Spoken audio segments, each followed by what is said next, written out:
Welcome to the Renegade Nutrition Podcast, where we discuss all things wellness. I'm Eleni Welch, nutritionist. And I'm Kay Boyer, health enthusiast. Welcome back, Renegades. Welcome, Renegades. Welcome for a little Reset Your Health Week with Eleni and Kay. Ooh. I added myself in there that time. Yeah, That's you are good. part of it. Yes, I am. I'm just the sounding board, but yes, Yeah. I am here. And this week we have for you 7 tips to better your digestion. Good job. Thanks. Get the most out of the food you eat. Get the You most did out of it. If great. you're going to eat it, you might as well get the nutrients out of it. Yes, you did great. So wait, then the opposite of what you're going to say today, I'm going to do for the food that I don't want to actually like insert into my body. Like let's say M&Ms. Don't chew it, just swallow it. Is that enjoyable? That's like taking that's like taking a sugar-coated pill, right? Like Advil you could just swap out Advil for M&Ms and you wouldn't know the difference. But I'm like, but I'm not getting the sugar. It's worth it. Oh, that's funny. Yeah, that's an interesting point. I don't advocate for that. Oh, okay. Oh, that's fair. That's fair. But yes, this was just inspired by the fact that I think in our fast-paced society, we've kind of lost touch with what food is meant to be to our bodies. Yes, I agree. It's another to-do. Yes. But you're not just in the moment enjoying this glorious means of eating and consuming food. That the whole point is nourishing your body. Like, yeah. I mean, I think the idea is like we kind of have lost the connection between our health and the foods that we eat. True. I see this a lot. I mean, obviously I'm a wellness coach, so of course like people are coming to me with this problem, right? Yeah. Yep. Yes. But in reality, like, it's really important for us to be conscious and thoughtful, not just about what we're eating, but about how we're eating it. Key. Key. And what our mindset is while we're eating. I think that's all very important. So we're going to talk about that. This feels again like one of those like keys to life. Yes. Like being mindful, be in the moment, and like my energy healer always says, and my advice to you guys, don't be a human doing, be a human being. Like be there while you're eating instead of just shoving your face to get to the next whatever basketball practice or whatever. Exactly. Yes. Yep. So we'll go through 7 tips to enhance your digestion, since digestive problems are such an issue these days in our society anyway. So this will be tips for improving digestion as well as tips for getting the most nutrients possible out of your meal. And the first tip is going to be very obvious, but it's eat to nourish your body. So the whole purpose of food in and of itself is to nourish our body with the nutrients it needs in order to thrive, right? It's not just to make my emotions go away. Exactly. Yes. But it's pretty rare these days that people eat with the intention of nourishing their body. Yeah, right. With that intention of health. Like most of us are just like, I'm hungry or I need to eat. I hear that a lot. Like, well, I know I need to eat. Yeah. So we just grab something really quick and convenient and we like eat while we're in between things. Like, like walking to our next meeting. Yes, like a calorie quota. Yes. Yeah, like we're literally like walking from one meeting to the next and we grab like a Nutri-Grain bar or something. Yes. Shove your face. Yep. Yeah, shove your face. Or you eat in the car on your way to somewhere. Okay. Or out of boredom. Yes. Or as a reward. Or as a way to distract yourself from negative feelings. As Kay mentioned. Air day. So first of all, eating for any of those reasons instead of eating to nourish your body is going to lead to poor food choices, poor eating habits, and then poor digestive function, which is a plague here in America. Yes. So the first step, obviously, to improving the health of your digestion is to improve the quality of the ingredients you're putting into your body. So the more natural your food is, the better digested it will be, because our bodies are designed to digest natural foods. But of course, the problem is that for many of us, it's hard to find time to prepare nourishing meals, which means you might need to make some adjustments to your life so that you can eat real food. And this can be a hard pill to swallow, But it kind of is ultimately the like, if you want to make better food, if you want to make better choices, you do have to compromise somewhere. Yes. Like, yes. You are your habits and set yourself up for the better outcome. Right. Yep. And you're going to have to make the time, right? Yes. But you know, like a good quality breakfast is one that has high quality protein, high quality fats, even if it's like a smoothie with yogurt and spinach and collagen and berries, or some hard boiled eggs, which are quick, or some, if you tolerate dairy, like raw cheese and butter on a piece of good quality bread, like some sort of good quality gluten-free bread. I would say if you tolerate gluten, but so many people don't tolerate gluten, but if you make a sourdough bread or something like that, whatever, upgrade it. Yes. If you have access to whole raw milk and you don't have an intolerance to dairy, then even a glass of milk with your meals can improve the protein and fat content and the nutrient ratio. And if you are somebody who is busy and you're eating 2 meals out per day, so like let's say you eat lunch out at work. Oh, okay. And then you're grabbing food to go for dinner. Yeah. Honestly, the best way to kind of change that habit is to take a really simple lunch to work, stop eating lunch out, and then continue to get dinners out. Like if you really just can't swing it either way. Because to me, like lunch is a lot easier to pack something simple than dinner is to hack that. Yeah. So something, again, simple, like hard-boiled eggs, raw cheese, nuts and seeds, homemade trail mix, veggie sticks with hummus, a tuna salad. Like literally these things take 30 seconds to throw together in the morning. Or use like a canned salmon to make it more nutrient dense.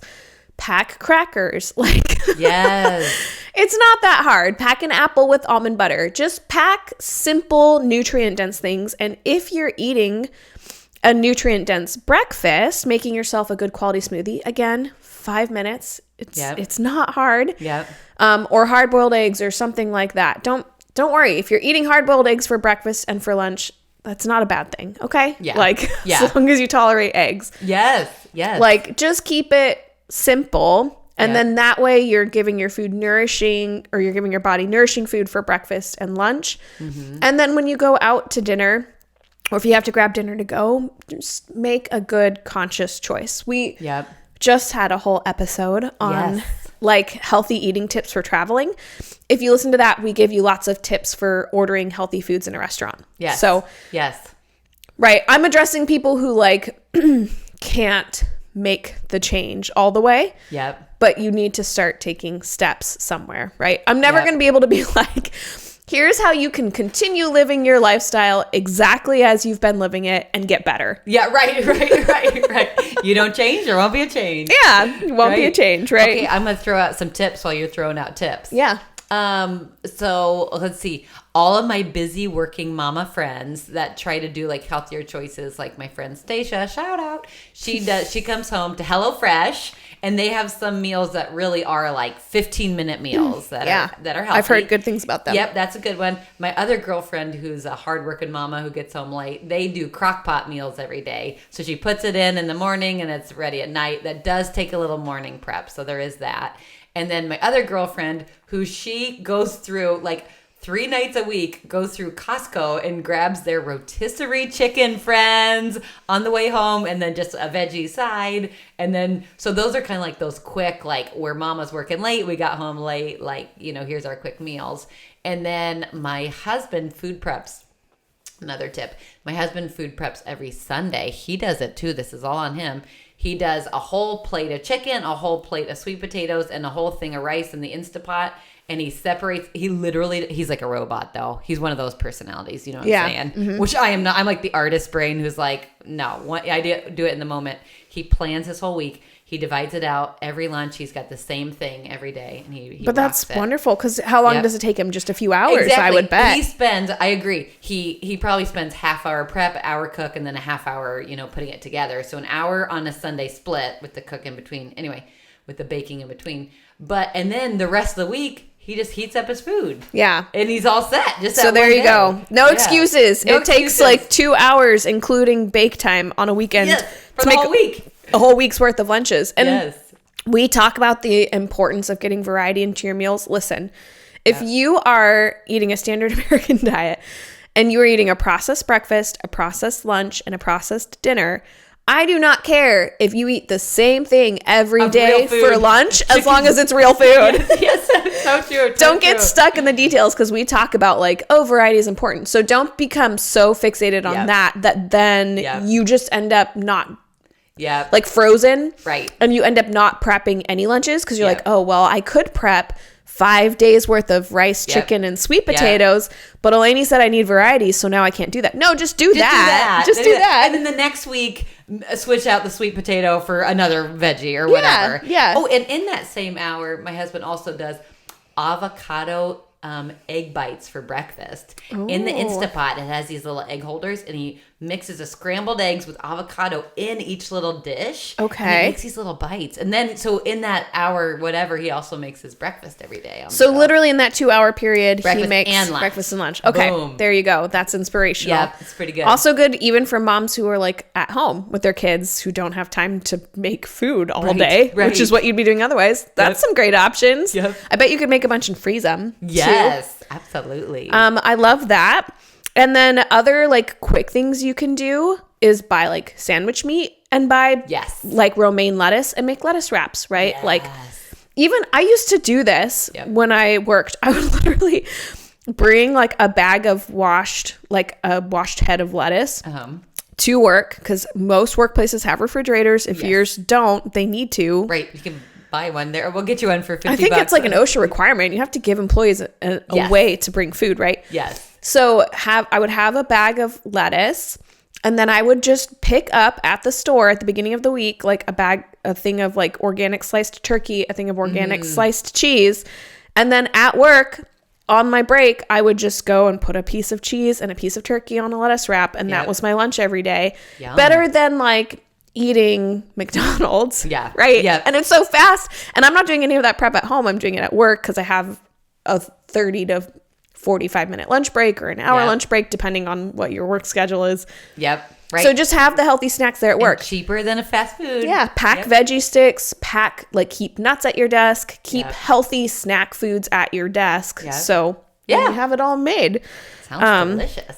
Yes. And then for sure, for dinners out, listen to that episode like that we talked about on tips for healthy eating while you're on vacation. But you can also do something like order simple foods such as steak or grilled fish or grilled chicken, veggie side, ask for olive oil, ask for butter. You know what I mean? Just keep it simple. If you need to eat dinners out, that's the best way to do it. The number 2 tip. Okay. So the first one, of course, is eating nourishing foods. That's always going to improve your digestion. The second one is relax. Oh. Relax while you eat. I was holding my breath there. I just realized I need to breathe it out a little. Yeah, in today's busy world, few of us take the time to really enjoy the foods we're eating. It's common for us to either skip breakfast or grab something quick, again, on the road, eat lunch on the run, like maybe between meetings, you're just eating walking down the hall, or you're driving somewhere like to your next work site and you're just eating in the car, or you pop a convenient like frozen dinner in the microwave. Eating when you are under stress or in a hurry actually inhibits the production of stomach acid and the enzymes that are necessary for you to digest that food. So it's actually best if you are like in an on-the-go situation, it's better to not eat and be hungry than to eat and not digest any of your food. You know what? I should have known it was all connected. Like your mind space and your digestion. Of course it's connected. Of course it's connected. Wow. Yeah, so eating while you're driving is actually one of the worst ways to eat and digest food. So it would be better just to like take 5 minutes, pull over, breathe, eat the food, relax. And if you can't do that, honestly, just wait until you're in a place where you can eat. But optimally, you're doing the Kevin style and you have your lunches and breakfasts already prepared and you're not having to be in a hurry. You just eat them and then leave. Yep. And plan ahead to know, like, okay, I'm going to eat at this point. Yeah. So you're not rushing to the next. And then maybe it's boundaries with your work to be like, no, I'm not going to rush. Yeah. This is my lunchtime, which I am legally granted. Right. I am going to eat. I'm going to sit here and eat. Yes. And schedule enjoy it. Yep. Schedule it. So if you have a job where you get to like schedule things, like say you're a real estate agent and you schedule when you're at a home to meet somebody, schedule in time to eat. Like, don't schedule things back to back to back. Right? Yep. I schedule my nutrition clients. Do you think I'm scheduling them like all through my lunch hour? No, I intentionally leave like an hour and a half in between so I have time to like prep a meal and sit down and eat it. It's the worst to be like trying to cram food in your mouth knowing somebody's gonna like walk in your door and Yes, it is stressful. It's stressful and literally inhibits your digestion, which is very hard on your body. Because if you have undigested food sitting in your stomach, it can lead to food sensitivities, which can lead to autoimmune conditions, all that stuff. So I was just thinking how I was like, man, you get an hour and that however long to eat. And I was like, wait, when in my life did I not get that? When I was a teacher and there was always that troublemaker kid who had to come in for recess and I didn't get my quiet meal. Yes. And then when you're a mom and they keep talking at you and all you want to do is eat your food. Which obviously there are some seasons. We've been there, friends. We've all been seasons there. of life where it happens. But for the most part, do your best. You're doing your best. The third tip is to slow down and chew your food. Oh. Chewing your food thoroughly is actually what begins the digestive process. So your saliva contains an enzyme called amylase. Amylase. You need amylase to start breaking down your food in order for it to be properly digested by your stomach acid and then by all of your digestive enzymes that your gallbladder and pancreas and liver and all that stuff release. Cool. If you don't break down your food with amylase first, the digestive enzymes that come later are breaking down much bigger particles and they can't do it as efficiently. Wow. So the smaller the particle of food swallowed, the better your digestion will be overall. And then there's more surface area for nutrient absorption available in the small intestine. So it actually really matters that you chew your food. Wow. So it like, if you don't chew your food and you're eating high quality foods, you're basically not getting the nutrition you want out of them. So you can invest all this time and money into like making meals the right way. Yeah. But if you're not consciously chewing each bite and relaxing while you eat it, you're still not getting the nutrients out of it. I am just learning from this how wise my grandpa was. My grandpa's like, sit down, chew your food, slow down. Like, what wisdom they had. I'm doing this to my husband all the time because he eats while standing up. Yeah. Which drives me nuts. I'm like, just sit down. And relax. Take 5 minutes. Yeah. And we don't even have anything we have to get to. Like, it's like he wants to get out and like go do stuff on our property at our homestead. But there's no like set appointment, right? Right. I'm like, take the 10 extra minutes. Yes. Sit down, enjoy eat, relax. Bite. You don't have to eat it while you're walking out the door and putting your bee suit on. Just sit down. Right. He's such a worker. He is. Yeah. So it's important to focus on completely breaking down your food before swallowing. So the magic number I've heard is roughly 30 chews per bite. So the next time you eat a meal, count. Gosh, I bet I get like 8. Oh, if I'm not concentrating on it, I'm so guilty of this. If I'm not concentrating on it, I probably chew each bite like 5 to 7 times. Yeah, okay. Because I'm like, especially with like salad, I'm like, I'm just gonna like gently massage this with my tongue and then swallow the leaf whole. That was sufficient. Yeah, you don't have to eat like a goat or a chicken, okay? You don't have to swallow things whole. I watch my animals do this. We are not animals. We can chew our food. And now on my algorithm of Instagram, I'm getting all the jaws size. Have you heard this? How we need stronger jaws by chewing more, and that can restructure your face for beauty. So now I'm going to chew more and think of my jaws and how gorgeous we can be. That's actually part of why our jaws are underdeveloped, is because we don't stop and chew our foods, and also because we don't eat the tough parts of the animal anymore, like we used to. Like we used to eat tendons and all of that. Yes. So like would work your mouth, but now we just eat soft processed foods. Right. That are already mushy for us, like baby food. Our grown-up baby food. So literally 30 chews per bite. And 30. I like make a conscious decision when I'm doing this. And if I don't, I'm just as guilty as the next person. But think about it. Okay. Each bite, 30 chews. Break it down. I'm going to do that today. Okay. It also slows down how fast you eat. And helps you not overeat, right? Because you have time to get full. Yeah, you have time to get full. And then those signals can like tell your brain, oh, I'm full. Whereas if you just hork it all down in like 35 seconds, your body doesn't even have time. Yeah. Hey there, Renegades. Eleni here, briefly interrupting this episode of the Renegade Nutrition podcast. I wanted to highlight a company that Kay and I have recently discovered that we love, and that company is Bulletproof. Bulletproof sells high-quality nutritional supplements, and every product that Kay and I have tried from them personally, we have found to be excellent. It's important when you choose a supplement that it contain the bioactive forms in order for it to be effective, and Bulletproof has just the right forms in just the right amounts. Right now, if you go to bulletproof.com and use the code RENEGADE15 at checkout, you can receive 15% off your order. That's Renegade, RENEGADE 15. Use that code at checkout to get 15% off, and we'll earn a small commission too. Thanks for your support.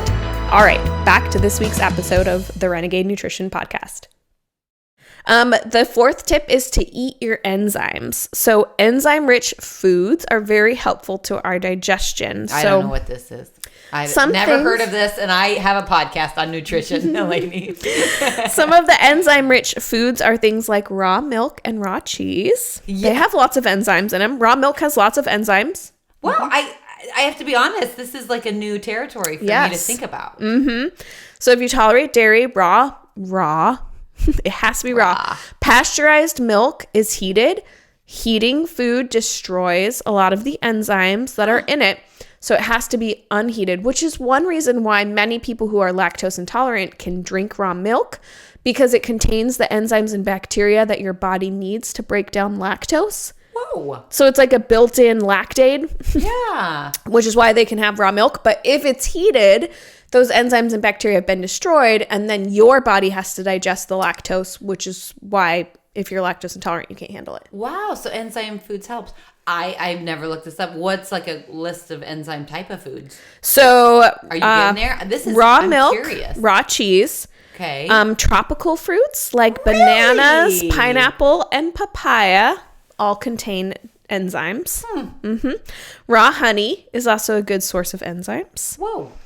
Lacto-fermented foods contain a lot of enzymes and bacteria that help you digest your food. So like sauerkraut that's fermented, fermented pickles, kvass, like the beet kvass, kimchi, anything you can find that's in the refrigerated section. Like if you eat some with your food every day, even if it doesn't match the thing you're eating. Okay. Fermented sauerkraut is delicious. Yes. Fermented pickles are delicious. So just incorporating those foods into a meal can go a long way. This enzyme, I'm going to Google this when I get home. So now when you have like the probiotics, they live in your gut, right? Are the enzymes something that are going to mechanically work with your food and keep going out? Or do we have enzymes living in our gut? What's up? So your body produces digestive enzymes. So an example of that is your stomach acid. That's got digestive enzymes in it. Bile from your gallbladder has digestive enzymes in it. And so when we eat enzymes with a meal, the enzymes are used to power the like digestion reaction. So any enzyme basically like we say catalyzes a reaction, but basically what it means is it gives any given reaction that happens Okay. in your body, in the world, Okay. needs a catalyst to speed it up, to give it energy to happen. Okay. You are our catalyst of life. Okay, keep going. Okay. So digestion is a process that requires energy. So you need enzymes to help be a part of that energy process. So if you don't have enough enzymes, you don't have enough energy to like digest your food. So enzymes kind of just like, in a broad sense, are necessary for digestion. So your body makes enzymes, but also eating enzymes with your food will ensure you have enough enzymes to break that food down. Cool. And then you just poop out what you don't need. Cool. Yeah, Cool. your body breaks it down. I learned something new. That was really interesting. And I guess I know that my like brother-in-law takes like digestive enzymes to help him break down. Yes. Like you can also lactose or take, you can take products, which I'll kind of brush on that point too. You can take specifically designed products. But if you ever see like digestive enzyme products, a lot of times they contain things like papain, Papain. I think about that. That's actually a component of papaya. Really? In the tropical fruits that contain enzymes. Well, this is fascinating. Yeah, so you can also just eat those tropical fruits. Obviously, if you're taking a digestive enzyme, it's been like concentrated. Yeah. Right. But you can get what you need also from foods, and especially the lacto-fermented foods have digestive enzymes, or like enzymes and bacteria that help your body digest. So this is fascinating. And I go home and think about this. I do recommend digestive enzymes. But as we age, our natural digestive enzymes decrease. Like that just happens. So for anybody really, as we age, taking digestive enzyme supplements is a good way to do it. So interesting. Yeah, we kind of have a whole episode on that, but look for products that contain like betaine, hydrochloric acid, pepsin, papain. There's a whole list of things to look for, but just look for a product that has all the digestive enzymes you need. So it would support what your like gallbladder produces, what your stomach produces, what your pancreas produces, because they all digest different things. So look for a wide spectrum digestive enzyme. Cool. I kind of have a list in my brain of like, oh, these foods are good for probiotics. Oh, foods are good for potassium, or blah, blah, blah. I do not have a list yet in my brain for enzymes. So I'm going to remember what you're saying here, and it will be my Rolodex. Yes. Okay. The next tip is to limit portion sizes. Because portions are generally, like, we kind of live in this supersized society. True. Portions in general are usually too big. And a lot of the reason for that is because most of our meals in America are processed foods, and they're so devoid of nutrients that no matter how much you eat, you don't feel full. Right. Because your body still needs nutrition. Your body's like, I still need those nutrients. I need to keep going. And I have to eat 12,000 potato chips to get the nutrients in like one raw potato, right? Which is why so many people get like intense food cravings, because their body is literally starving for nutrients and it's trying to get them to get the nutrition it needs. Oh, that's key right there. But wow. Binging, especially like binge eating nutrient deficient foods, puts a lot of stress in our digestive system and the rest of our body, because the human stomach has a pretty limited capacity for digestion. So if you overstretch it, it's not going to feel great. Plus, overeating, overfilling your stomach decreases the effectiveness of the hydrochloric acid, slows your digestion down, and then you have heartburn and indigestion and bowel issues and all of that fun stuff. And your enzymes in your body aren't necessarily digesting the food very effectively because the particles are too big, and then you're passing large particles, so you're not getting much nutrition from them. Right. So if you're eating large meals of processed foods, they lack nutritional value, and it robs the body of your vitamins and minerals and enzymes that you need. So when you eat a diet of nutrient-dense foods, you usually feel full much faster, and it might seem like, oh, I didn't eat very much food, and that's okay. That's okay. Because your body got the nutrition it needed. So if you follow tip number 1 and eat to nourish your body, you will also magically adhere to tip number 5 and eat smaller portion sizes, because I just don't know many people who have like binged on broccoli. Right. Ate the whole bag. Yeah. Dang it. Ate it before I even got home from the store.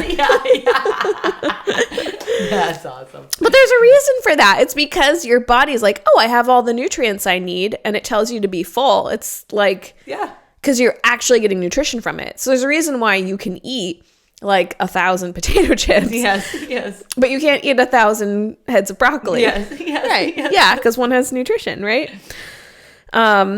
Number 6 is don't wash your food down. Oh. So many of us in this country, this beautiful country of the United States of America, have been programmed to enjoy certain foods, especially like, again, nutrient lacking ones, and then to wash them down. So like breakfast might be donut with coffee, right? So we eat the donut, we wash it down with coffee. Yeah. And then lunch might be like pizza with an iced Coca-Cola. Yeah. We eat the pizza, we wash it down with the Coke. Right. Yep. Or you eat cookies and you wash it down with a tall glass of milk. Yeah. Usually the not good kind of milk. Yes. We were raised this way. Yep. Right. Like, I think most people consider, like, you can't get fast food without them being like, oh, and included in that is a 32-ounce soda of your choice, right? Supersize me. Supersize. So the problem is that drinking all of that liquid with meals, besides the fact that you're eating crappy foods, the other problem is that drinking all of that liquid with meals, it interferes with your digestive process. Not to mention what is interfering with your digestion because of the ingredients in the beverages you're drinking, especially if it's like soft drinks. But even if you're somebody who makes conscious decisions about food, drinking too much water with your food also interferes with digestion. Because too much liquid dilutes the concentration of hydrochloric acid and enzymes that you need for proper digestion, which makes sense. Like, if you took a vial of acid and poured a bunch of water into it, the acid wouldn't be as strong, right? Because you're adding a neutral base into it. So to get the most out of the foods you eat, it is best to avoid drinking lots of liquids within 20 to 30 minutes of each meal. So 20 to 30 minutes before, 20 to 30 minutes after. If you take supplements with a meal like I do, I just take them with like a little sip of water. So drinking it with like 16 ounces of water to take a supplement, not a good idea. You're watering it down. Good golly. You know what? This is a little humbling moment for me.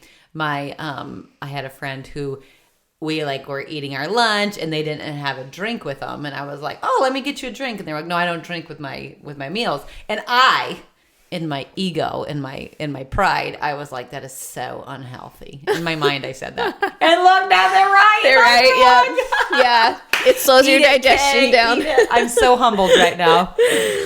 They knew what they were talking about. Yeah. That's funny. Yeah. I think, and it kind of stems from the Ayurvedic practices, but the more I learn about the thousands of years old Ayurvedic and Chinese medicine and all of that, I'm like, yeah, they know. They know what they're doing. They know how the body works. Yep. So if you do need to drink water to take your supplements, try to drink no more than 4 to 6 ounces. But literally, I just take a sip and then otherwise I try not to drink. Gulp them down. Yeah. Yeah. Mm-hmm. Oh. I even know some people who chew up food and use that to take their supplements with. Like they swallow their food with that. They do. I've tried it and that didn't work for me. Yeah, I was going to say that doesn't feel right. But if that works for you, do it. And then number 7 is, of course, to enhance your digestion if you need it with other aids. So if you still experience symptoms of indigestion by following tips 1 through 6, you're still having indigestion, heartburn, that sort of thing, then try drinking 1 teaspoon of raw apple cider vinegar mixed with 2 to 4, so not much, 2 to 4 ounces of water with your meals. So you're not adding in a ton of water, but you're getting at least a teaspoon of raw apple cider vinegar, which, by the way, is a nice hack, because we talked about that in our 10 steps to hack your blood sugar. Yes. Remember that drinking a little apple cider vinegar before a meal, which I will say I suggested more water in that episode. Oh. Now I'm rethinking that because of how much water we're scaling it back. Okay. So drinking it with 2 to 4 ounces of water seems like it might be a better digestive enzyme, and you still get the apple cider vinegar to help balance your blood sugar. Use raw apple cider vinegar because that's what has enzymes in it. So if you're buying filtered and pasteurized apple cider vinegar, don't, like, that has no point. But why? Another digestive aid is bone broth. Oh, of course, the miracle liquid. If you can possibly fit it into your schedule, then the best thing to do is to make your own bone broth, because like half a cup of bone broth sipped with meals is going to be a really good digestive aid. And it's not like water where it decreases your stomach acid. Oh, that's interesting.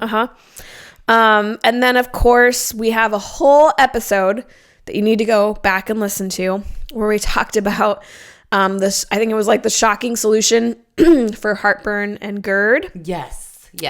So we talked all about antacids in that episode. So if you are taking antacids, you are not solving the problem that is causing your heartburn. You are only masking it. So taking antacids actually decreases your stomach acid. Most heartburn is caused by not having enough stomach acid to break your food down and then eating too large of a meal. So your food kind of piles up in your stomach and then it pushes on the esophageal sphincter and then it allows stomach acid to travel into your esophagus. So the best way to do that is to not take an antacid because then your food is not like an antacid will neutralize the stomach acid so you don't have the pain, but you're just creating a bigger problem because now you're having less stomach acid, the food is building up, pushing more and more and more. So it's just a bigger problem. Yep. So gas, bloating, indigestion, acid reflux, burning, diarrhea, and constipation are all signs that the digestive system is in need of repair. So if you're having any of those signs, it's important to follow these tips. Yes, those are clues. Don't take an acid. That's not a sign that you need an acid. It's a sign that you need more stomach acid, and try some of our like digestive enzymes, the lacto-fermented foods, the enzyme-rich foods, the apple cider vinegar. Those are all things to try. Yeah, I think that's pretty much the end of the list there. That was a very good list that I'm going to. I think my takeaway is I'm just going to slow down, enjoy my food, chew it longer, and just be in the moment. Right, because I do think like we live in this fast-paced society. Yeah. Originally, we lived in tribal societies, and our entire existence was based around eating. Sitting around the stew pot, just sharing our meat and just telling jokes, you know? Yeah, those hunter-gatherers were just sitting and telling jokes. Your husband would be the one around the stew pot, and he's like, no, guys, we gotta go get more berries. We gotta go. And they're like, sit down, honey, eat with us. We got more berries to get before winter comes. I gotta build another shelter. He would be. Yeah, so I think it's just like reframing our attitude about food, where when we sit down for a meal, we actually are thinking about, I'm doing this to nourish my body instead of I'm doing this to not be hungry anymore. Yeah, I like that mindset shift. And then you watch everything you put in your mouth, and you're mindful, you're in your moment, you're present, and that's where happiness comes out of. So and then because you're doing it to nourish your body, that gives you permission to like actually just enjoy the meal. Yes. And not be so stuck on, okay, I'm doing this because I have 25 minutes and I have 3 hours of meetings I have to get to. Like, schedule time for meals. I know some of us work in demanding work environments. I have a lot of thoughts about that. But you should know that that environment isn't good for your health overall, and this is one of the reasons why. Yeah. So it's a trade-off. And boundaries. Lunch boundaries. Lunchtime boundaries. You tell your boss to shove it in that you're going to eat lunch. I can't take that phone call right now. No, I'm not going to answer that email right now. Like 90% of what we do is actually like what we treat as an emergency is not actually an emergency. If somebody has to wait 15 more minutes for you to finish your lunch before you answer their question, are they gonna die? They're not gonna die. Right? Like, they're not gonna die. And if they're actually gonna die, unless you like work on like 911. Oh, that's true. All the doctors here are like, I doubt we have a lot of doctor listeners, but you feel me. But yes, if you are a surgeon and your pager is going off, that's not the time, I guess. Throw the sandwich and go save the person, please. Yes. Then but come for back. the rest of us, enjoy your food. Enjoy your food. And go be renegades. Go be renegades.